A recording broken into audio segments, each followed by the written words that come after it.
Good morning, everyone. All right, it's about 9 o'clock, and I think we're ready to get started here. Thank you for joining us this morning.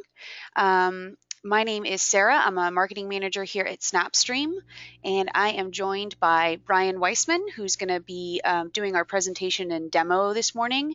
And then we also have Eric, who's our customer support, and he is also going to be here on the line to answer any questions you guys have. Just a couple of notes before we start. We love these to be interactive presentations, so if you have a question at any point, please feel free to just message us in the little questions window in your GoToMeeting tab. And we're happy to answer those during the webinar. Don't feel like you're going to interrupt us at all. And I mentioned earlier, we do have some handouts available as well. You get your pricing and general overview, so please feel free to download those, check those out. We will be talking about a proof of concept at the end of the presentation. So for those that are interested and really want to see something, deployed in their schools before you commit to anything, we're really we're really about doing those, so we'll go through the proof of concept as well at the end. And without further ado, I'm going to hand things over to Brian, and he's going to get us started. Good morning, everybody.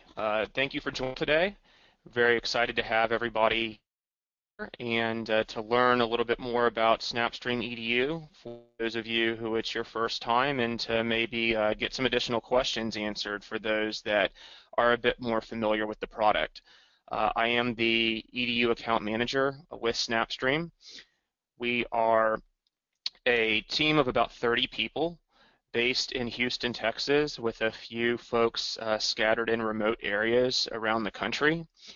We're a very nimble and innovative operation that's been in business for about 18 to 20 years now, and in the past 24 months or so have started to focus very heavily on the K-12 segment. We want to take kind of the origins of our original product, which is TV and search, and bring some of the functionalities that folks at the K-12 level are looking for. And we'll go over several of those this morning. So as you can see, we are a group that likes to have a lot of fun. We do also like to ensure that we set our customers up for success. Everything we do is in-house. We don't outsource anything from the building of our hardware to our support once you have the product in hand. So we really are about that personal touch and making sure that that each person in the field has a very smooth experience with our solution. So before we jump into the product a little bit more, here's a quote from Mark Zuckerberg. Some of you might be familiar with who he is, obviously the head of Facebook. And this was at a talk he was giving some time back, really just alluding to the fact that things are transitioning to video and the increasing growth in that area, and really just the impact that video has on everything in our society these days. And we're certainly seeing that with the focus of being able to move from things like strictly PA announcements to video streaming for your announce, being able to really have video as a major component of education in the classroom, and that the visual impact of teaching kids how to do things is really significant. So why TV in the classroom? A couple of reasons. Number one is teaching and video are relevant. There's many different feeds such as Discovery, National Geo, History, Bio Channel that obviously have a lot of educational content that can be incorporated into the curriculum. There's media studies and world cultures classes, current events, obviously things like the State of the Union, election debates, really a lot of things, along those lines do take place outside of classroom hours, and SnapStream makes it possible to incorporate that into, what you're doing maybe on an Yeah, on-demand and I'm going to interrupt basis. here for just a minute.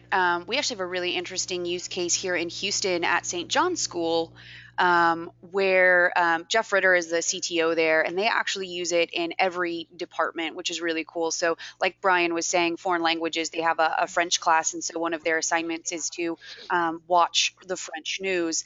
So that kind of helps just make that language learning a more immersive experience.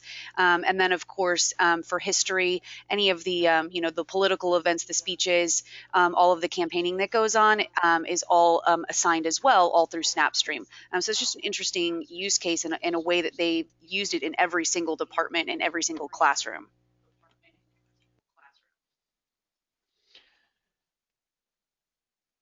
So that kind of touches on some of the why television in the classroom. Obviously, there are other means to get this content, but as we'll talk about, there's ways to really contain and find specific aspects that are relevant to what you're trying to get messages across to the kids. So if we talk about TV in the class, I kind of laugh every time I do a have a conversation in a one-on-one fashion or hold webinars such as this because I remember what it was like when I was in school. Very different. In fact, when I first started doing this, I was baffled by the fact that a lot of school systems have a one-to-one deployment of devices and things of that nature. I know that it was like a big field trip for my entire to walk down the hall and go to a computer lab once a week if we were lucky. These days, you obviously don't see too much of the clunky TV sets hanging from the corner of the classroom or rolling these carts down the hallway when the substitute teacher is in to watch a film. Kind of all that stuff has been, for the most part, taken out or delete, just kind of sitting there taking up space. And it's more towards IPTV appliances. So that avoids the aspect of, any type of hard to use, labor intensive setup, and makes things efficient when it comes to accessibility to these types of systems, as well uh, as well as just the deployment and having everybody on the same page with how they are using content such as this. So we're going to talk a little bit more about IPTV appliances in a poll question that we have coming up here in a moment. But some of the others kind of in this space are MediaCast, VBrick, Safari Montage, High Vision, etc. Um, so yeah, this is kind of what schools are transitioning away from and moving towards using a network-based setup. So we're just going to do a quick poll here, since Brian's talking about all of the different ways you can have TV in the classroom. So I'm just going to launch a poll real quick, and you guys can just go ahead and answer. We'll share back the results with you all. So take a look, let us know, which of these you guys are using, if any of them. Yeah, and so just any of those, VBrick, MediaCast, Coax, other. It's surprising how many people don't actually have a solution in their classroom. So we get that a lot. And looks like most people have kind of voted in here. And I'll go ahead and share these back with you. Yeah, so it looks like the majority of you are using coax, which is interesting.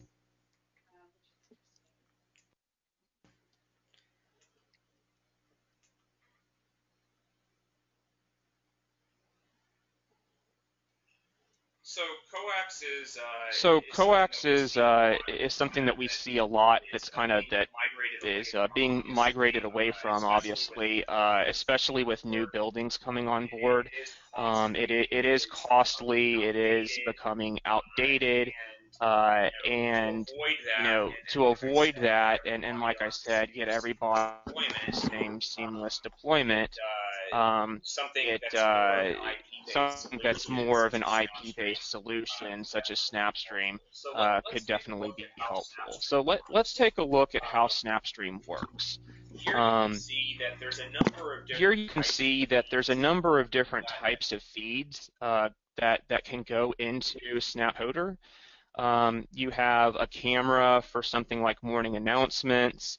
You have uploadable video assets onto the SnapStream server, a DVD player, a number of different options on the TV side, whether it's coax, cable or satellite set-top boxes, over-the-air antenna, what have you. That goes into the back of hardware that you're purchasing, which physically lives in your environment, and then that connects to your LAN and is distributed to any number of end destinations, whether it be one school, 20 schools, any number of classrooms, any number of end devices. So although this seems quite intuitive and a little bit comical, I guess, this is probably one reason that SnapStream is purchased for K-12 stations. Is it's easy to use, and quite simply it just works. So when we get into the actual interface demonstration, you'll see that it's very clean, very user-friendly, and the scalability and the lack of friction to onboard this product along with all the other technology that's already being used is definitely a big advantage for choosing SnapStream to fill this need. So I kind of alluded to this previously. That with both live and recorded TV, we're pretty much browser and device agnostic. So we work with Chromebooks, we work with iPads, PCs, laptops. Really, depending on your use case, we can talk about if there are any particular restrictions. But we've really done a lot of lengthy, you know, R&D on our end to ensure that this product works across the different platforms that you might have within your school system. So we're going to do another poll question here, and just kind of want to find out a little bit more on who's using what types of devices.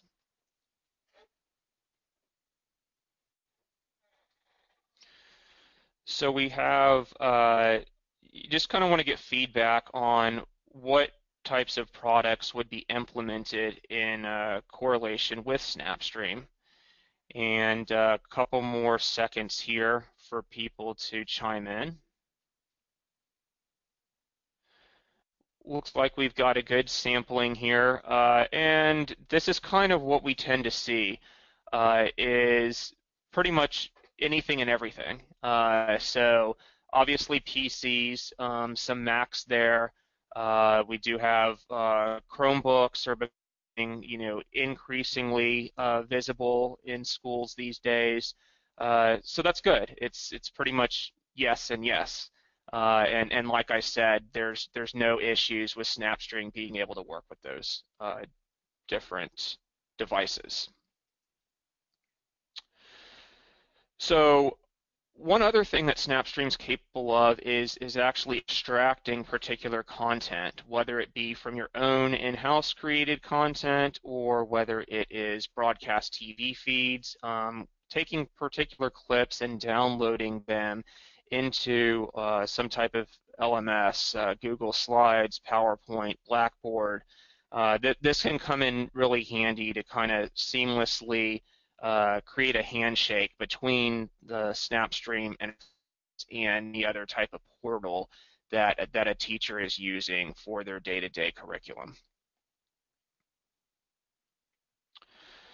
So we found that a growing trend in schools is morning announcements, and SnapStream makes it very simple to make this possible for live and/or recorded streaming across your network. So it basically boils down to 3 steps. You turn your camera on, which is going to be an input into the back of the SnapStream encoder. You click record now, and you're live. And my beautiful colleague Eric over here is actually going to demonstrate this for us in just a couple of minutes. We have an in-house camera, and we have a custom feed in the program guide, and you'll be able to see, if Eric were an honor roll 5th grade student, exactly what it would look like with him doing the morning announcements for the rest of the campus. So I know this is a big sticking point for many of you on the call, and like I said, it's quite simple, very reliable, and you could have the camera either in a stationary location, maybe in a studio environment, or you could also have it in a mobile setting where it's you're going throughout the school. It just has to be in the same location as the mobile encoder that would be deployed at that particular campus. So kind of the third pillar, besides the broadcast TV and the in-house content, is uploading video assets. So many schools have digital content, I don't know, maybe copies of a DVD, or maybe they have material from like Discovery Education, or the list kind of goes on and on. And you want to be able to upload those files. It does reference MP4 files here, but it is a little bit broader than that. Whatever kind of formats you have, we should be able to work with you on the support side to get that stuff imported into the video.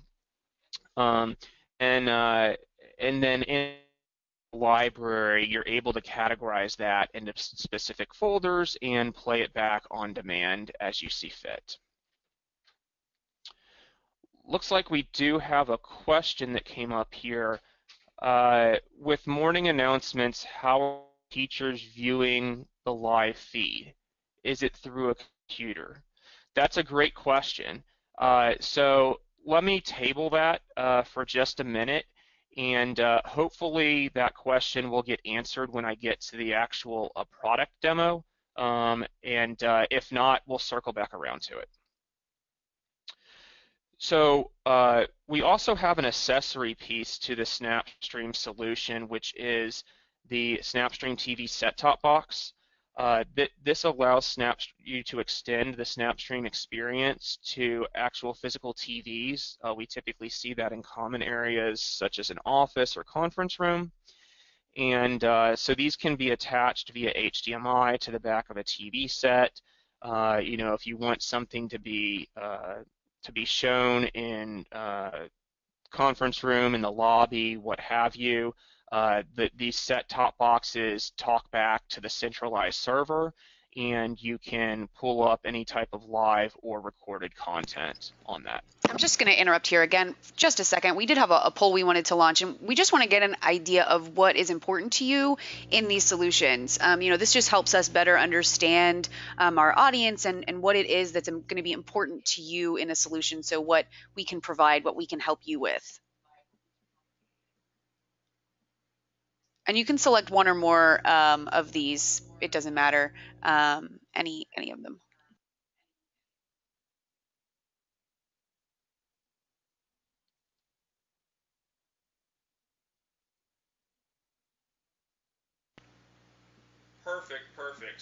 Perfect. So appreciate everybody engaging with these polls. It's really helpful to see this feedback.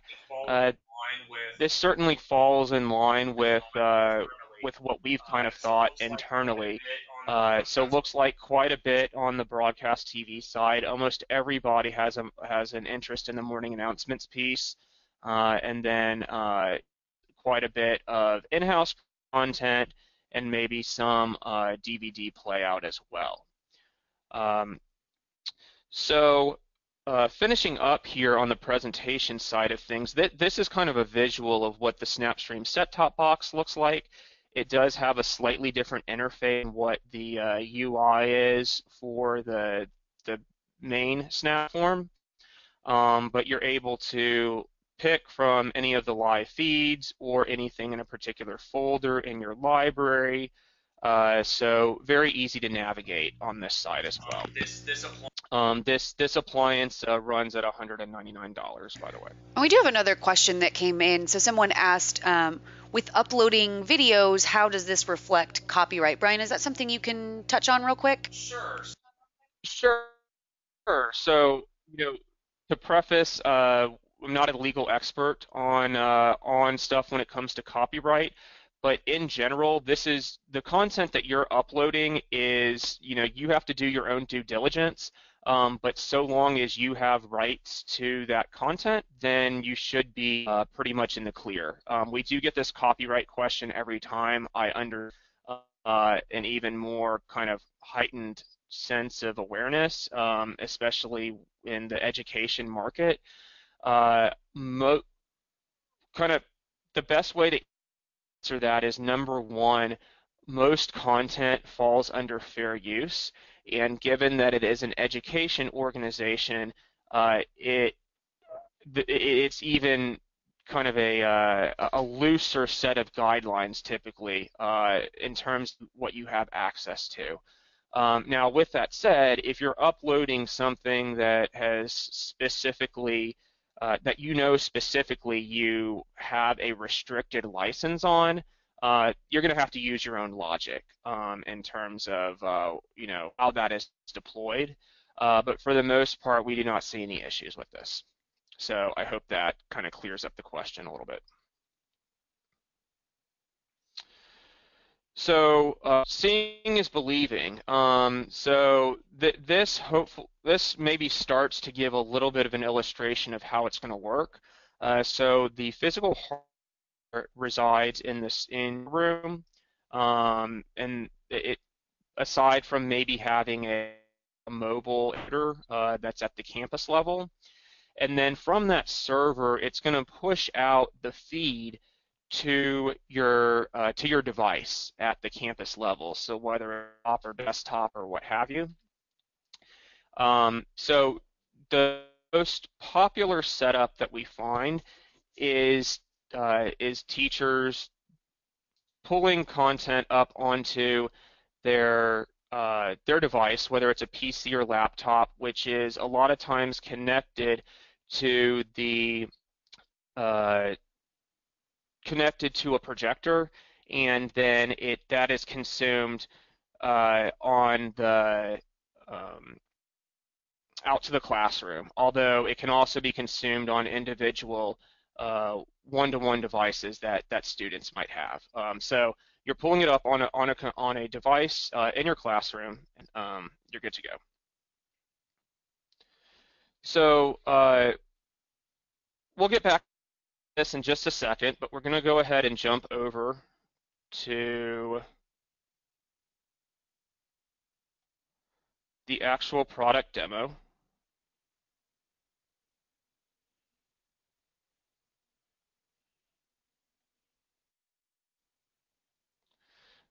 Bear with me just 1 second here. Okay, so now we're going to take a look at the SnapStream interface itself. I'm going to go ahead and start from the very beginning here and actually log out of the system. So from an end user, they are going to log into a particular browser or to the interface from a browser. Could be whatever. You can have a shortcut linked to this. And so I'm going to in using whatever my credential. You notice that I'm to a server called Snap Edu. This might be yours might be called, School District 123 TV or whatever it is. So from here, I'm going to go to the guide, and I have a program guide, what you would find at your own residence. So it's a grid-like setup with guide data, and from here there are a couple of different things that you notice probably right off the bat there's a bunch of red icons. Those indicate recordings. So you're able to set up recordings either episodically at a specific time frame or across a channel 24/7. In order to watch live content, on the live side, it's going to play back using VLC Player. It's a very easy one-time deployment, so there shouldn't be any type of plugins or external or anything that someone's going to have to do. I'm going to simply right-click into the program that I'm looking for. You see, obviously, all the other options that I mentioned as far as recording capabilities. I'm going to click on Watch TV, and it's going to play back very seamlessly right here. You might a little bit of glitching, and that's just simply because of the GoToWebinar setup. It's crystal clear on my end. I'm watching live TV, and everybody else could be watching the exact same program in real time through that multicast feed. And for those of you that means, it's simply that if you have 500 people accessing something, it doesn't matter in terms of impact to the network bandwidth. It's just going to be one continuous stream regardless of number of end users. That differs a bit from the library, which will play back through Unicast, our internal web player. So I have, that's pretty straightforward on the guide side. I can play back in a live setup. I've also got my custom Brian's Morning Announcement feed down here. I could come in and click Watch Live TV. And this guide is going to be customizable. Whatever it is that you want to be able to distribute out is what would show up in the guide here, and nothing more and nothing less. So, in this particular case, if I was a teacher and I wanted to watch something on Comedy Central, I wouldn't be able to do that because one of my 10 channels that from an administrative standpoint that I've set up is not Comedy Central. So I have access to history, ESPN, National Geo, science channel, etc. And those would be the same that are available throughout my organization, although you can actually segment out particular channel feeds to certain users, depending on what campus they're at. So for example, you have 5 different schools and they're each showing their own individual announcements, and maybe there's not a reason for the people at elementary school number 2 to see the content at middle school number 3. You can certainly segment that using permission settings, which we will touch on momentarily. So we have our guide. This is where you're going to view content live. This is up your recording tasks. It might be that you've only given a handful of people to set those recording tasks, and then it's just kind of a set it and forget it type of configuration. Any of that content is then going to live over here in the library, and think of this as a repository that you're building up from scratch. So as you can see, we've got hundreds and thousands of hours of recorded content.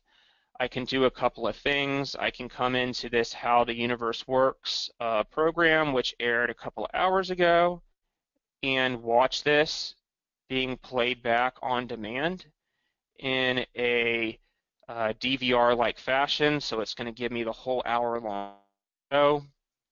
And on the right-hand side, you notice that it's scrolling through a bunch of textual content. This is very proprietary to SnapStream. We actually pull in the closed captioning of all of this content and make these shows searchable for those needle in the haystack moments of something that you're looking for. So if I wanted to do a search for the word volcanoes, I can do a search within this show, and it gives me that was probably a bad example. Let's go with the word like Earth, right? So it gives me 25 results of every time was mentioned, and I can scroll through this and it's going to jump me to that needle in the haystack moment that I can then use to go ahead and create my starts and endpoints, clip things out. So now I've got my clip and I can tag it with whatever I want to, and I can save it to a particular folder, and I can even share this out via SnapStream to anybody outside of the system. I can send it to students, colleagues, whatever I want to do. So you can search within here, and back in the library, I can also do a search within my entire archive. So if I wanted to find something about, let's say, flooding or whatever, I would go in, I would do a search for flooding, and you can see it returns me results, and then when I click into that, it's going to drop me into exactly what it is that I was looking for, and I can repurpose that however I want to.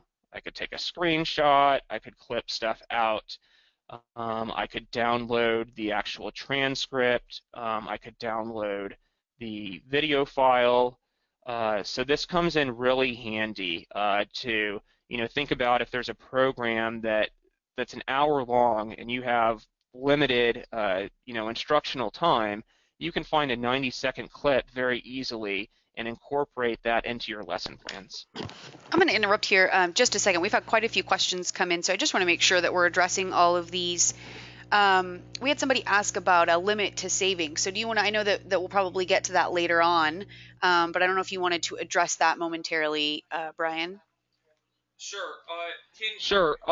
Can whoever wrote in on that question, could you maybe elaborate for us a little bit more? I could take a stab at what you might be referring to. If the question has to do with limit to saving in terms of storage, I'm just going to make that assumption. So our storage is actually scalable. So that's going to be a variable based off of what you're purchasing. But it's really anywhere between 1 terabyte and 40 terabytes. So kind of depends. But essentially, up until that, whatever that storage limit is, you can kind of do whatever you want to as far as saving things. And then the system does operate on a first in, first out basis. So you can protect certain content. And if it does reach that capacity, it'll just automatically boot off the oldest content unless, like I said, you've protected it from naturally being deleted off of the system. So hopefully that addresses that question a little bit. I'm going to go ahead. I'll tell you what, I'm going to move along here. I do want to address all these questions. Let me come back and go through them in just a few minutes. And then if we have any additional ones that I missed out on, we will come back to it. So this probably gives you a pretty good understanding of the search component. Like I said, this is very specific to SnapStream. Really can come in quite handy, sort of a secondary maybe layer to the use case for SnapStream. But once you kind of get your hands wrapped around just the whole distribution of your in-house content and your broadcast content, then this second layer to add to the usage within your environment. Just one more thing kind of branching off of that search component is you can actually set up automated alerts as well. So let's say this is my district alert, and I can come in and I can pick an email address that I want this to go to with a particular frequency. And let's say that I wanted to know, when they were talking about Trump and immigration and climate change, and the list goes on and on. Whatever my specific topic, I can pick a particular time frame of the day or anywhere from weekly to near real time. And, my inbox is I'm going to receive any updated extract content that's relevant to the terms that I've asked the system to pull out for me. So any number of people can have this set up, once again, if my administrators have given me access to this particular function, and they'll get their own customized alerts, and it'll be very similar to what I had in the library, except it's that process and search for the same terms over and over again on a regular basis. So back to the library here. This is where everything is going to be stored. Your clips will be here. You would have folders that you could segment out things by, let's say, the School 1, School 2, School 3, my science department, math department, his department. You could even have folders all down to like individual, staff members could have their own folders that they're dropping things into. Also tagging, you noticed if I come back in here to make a clip, that and be with broadcast content or with whatever content. I want this to be called like biology, right? So this tagging is very important because it can be searched just like the closed captioning can. So that way, when I come back into my library, if somebody has a specifically tagged bit of information that they're looking for, they can just come in here and do a search for history, and boom, anything that has that label associated with, easy to get to.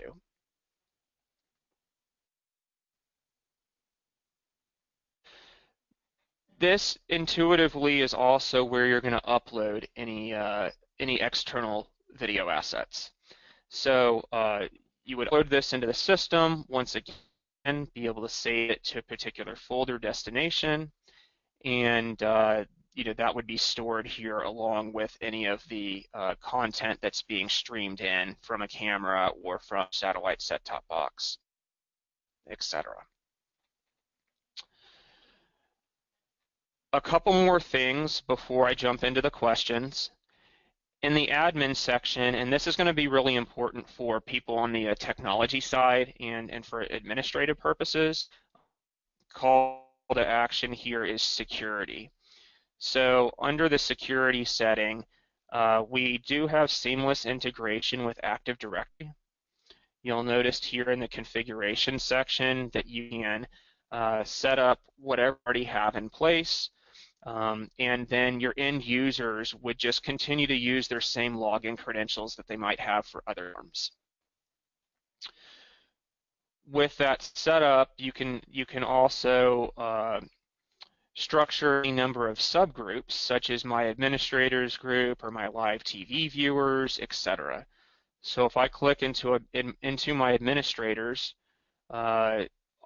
as would make sense, maybe I want to have enabled group because they're basically controlling the overall setup of SnapStream within the organization. Versus if I go back and I look at my live TV viewers, maybe my administrators, they've disabled most of the things for that. So I don't want people that are a 7th grade.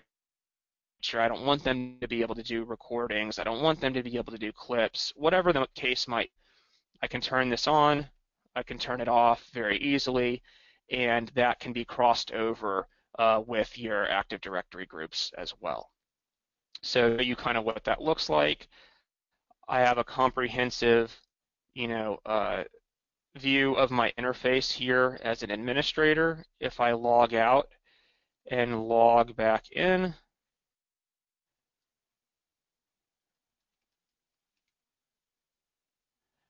maybe that I only have access to the guide and library because I'm a lower level group. And when I come in to try to record something, this is the only option that I get. So we can strip down, so to speak, to a very dumbed down level the access that your end users have. If if recordings are not part of your use case, you can eliminate everything except for the library. It's very customizable, and we can talk through that with each of you in terms of what makes sense for you. So with that said, get to some questions here. Sure. Let me So take a somebody look. asked, with morning announcements, how are teachers viewing the live feed? Is it through a computer? I think I touched on this a little bit already, but they're viewing the live feed, yes, typically through a computer, and then that's fed to a smart board or a projector. It is possible to have it going straight TV, um, but that's the typical means that we see. So they're pulling it up in the interface like I'm looking at right here, and they would go into the guide. They would click the channel for their particular announcements and play it back. So we had another question. I think Eric has been answering some of these online, so these people have been answered, but just so everyone else can get an idea of the questions that are being asked and we can give you these answers. Someone else had asked, how is it connected? Is it connected through a satellite or cable, or excuse me, a satellite or cable, or is it accessible through SnapStream? Right. So I think this might be clarifying sort of how the basic concept of SnapStream. So it is an actual device that connects to your TV. I'm sorry, it's SnapStream is an actual appliance that connects to TV source. So the content is not SnapStream directly. Um, yeah, I guess maybe I'm a little bit unclear on that particular question. Hopefully, Eric got the answer that you were looking for. But as far as extending stuff out to the TV, we do have a set-top box, as I mentioned, that would talk back to the centralized server, and you could also display things on physical TV displays, in addition to, computer or tablet devices.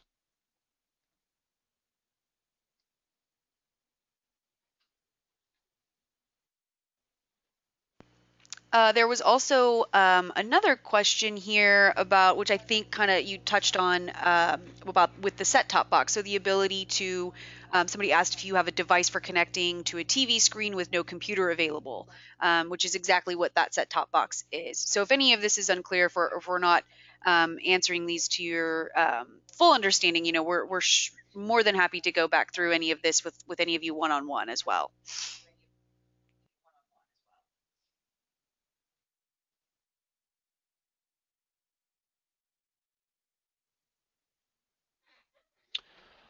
Okay, some of those questions answered for you. I do want to jump back over to the presentation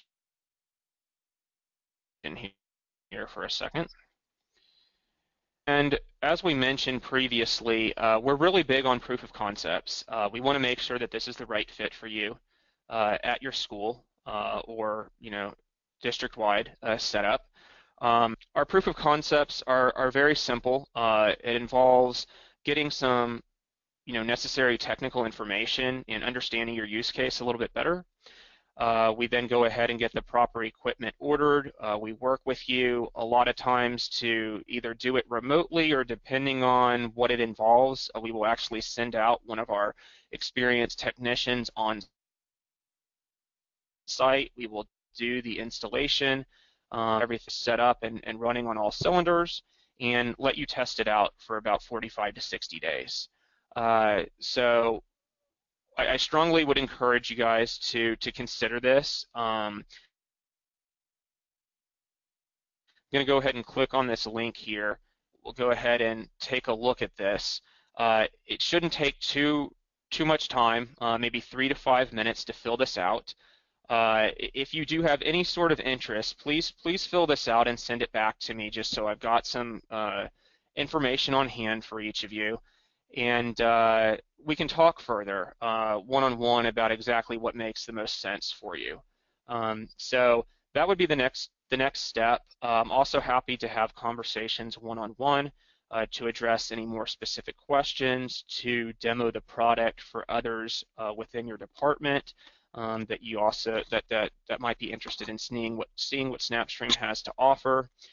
So just kind of going through this, we've got basic contact information, who might be the contact for technical stuff, what your shipping address is, what your exact TV source is, as well as what your camera source is.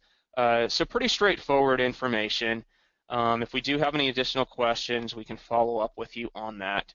But now is kind of a really good time to be looking at something like SnapStream. Obviously, we've got budgets rolling around, budgetary considerations, new fiscal years starting in the next couple of months, and now is a great time to test it out while school is still in session, and then go ahead and get all the behind-the-scenes stuff, worked out over the summer while there's hopefully a little bit of a break in the action from the kids being in class.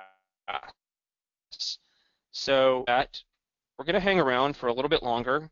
I welcome any more questions that you have, or please feel free to shoot me an email. It's Brian, BRIAN, at snapstream.com. That's my direct line there as well. So with that, we will just kind of hang out and see if we can answer any more inquiries. I appreciate everybody joining the call today. And Sarah, do we have one more poll question? Yeah, we do. I'll go ahead and pull this up. So it's just to get an idea of your timeline about things. We just wanted to know what your timeline was for purchasing something like a product like SnapStream.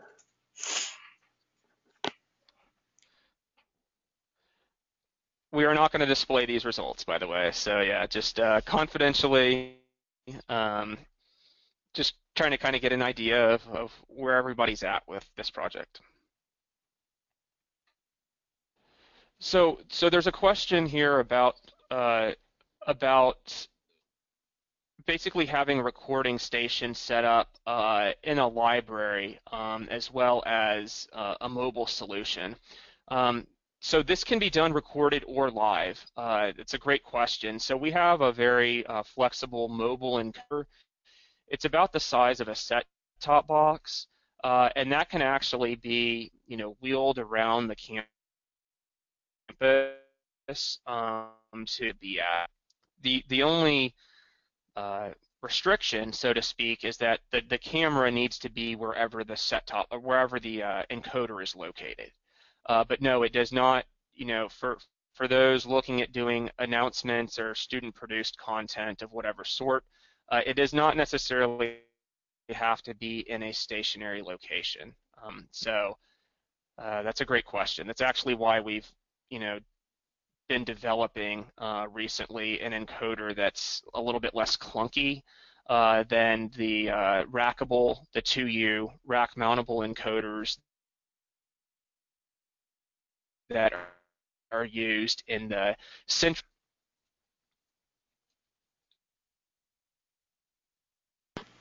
So we're still going to stick around here to answer a few more questions. We still have quite a few coming in. But that kind of wraps up the presentation, and we'll just hang out here with any more questions that you guys have. Yeah, so to be clear, so to be clear, the mobile encoder, you can absolutely still do it live. Like the stream can be live or recorded. It does not have to be just recorded. So any type of source that is feeding into one of our encoders can be streamed live.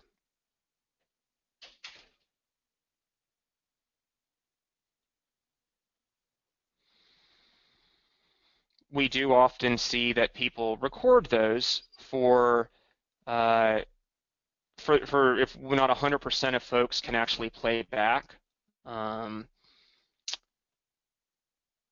cannot view that in real time, then they're able to go into the library and pull up that recording at a later time in the. So we're getting ready to wrap things up. Somebody did ask if we would be able to review this after the webinar. We do have this recorded, so every bit of it you can rewatch. We'll send that out as soon as the webinar has completed, and then it's going to be available for you to share with anybody else in your organization should you need to. Don't forget about your proof of concept. Again, that link is just snapstream.com/POC, and I'll add that into the chat window as well. And yeah, thank you everyone for joining us today. And I think we're going to wrap things up now. Okay, so for those of you that are still left on the call, we're going to end things here, but we can follow up with each of you offline, and Brian will reach out to you personally so we can answer any additional questions that you might have. But have a great day, everyone. We'll talk to you soon.